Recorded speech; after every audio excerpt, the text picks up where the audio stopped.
দর্শক, এই মুহূর্তে আছি ঢাকা বিশ্ববিদ্যালয়ের হলপাড়ার ভিতর থেকে সরাসরি যুক্ত করেছি গ্লোবাল টেলিভিশন ফেসবুক পেজে সরাসরি।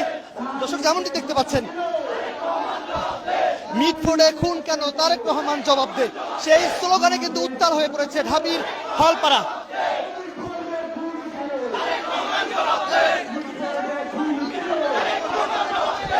ঢাকা বিশ্ববিদ্যালয়ের শিক্ষার্থীরা কিন্তু এই মুহূর্তে হলপাড়ায় বিক্ষোভ মিছিল করছেন।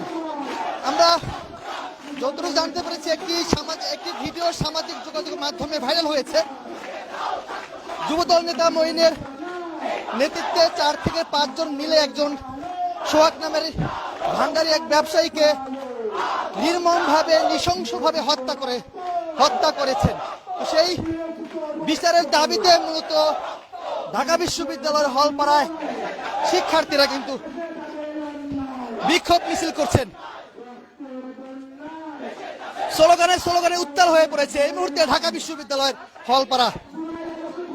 মিটফোর্ড হাসপাতালে যুবদলের যেই হত্যাকাণ্ডটি করেছে, আমরা তারই বিরুদ্ধে আসলে হলপাড়া থেকে এই প্রতিবাদ মিছিলটি বের করেছি এবং আমরা ছাত্র সমাজ যারা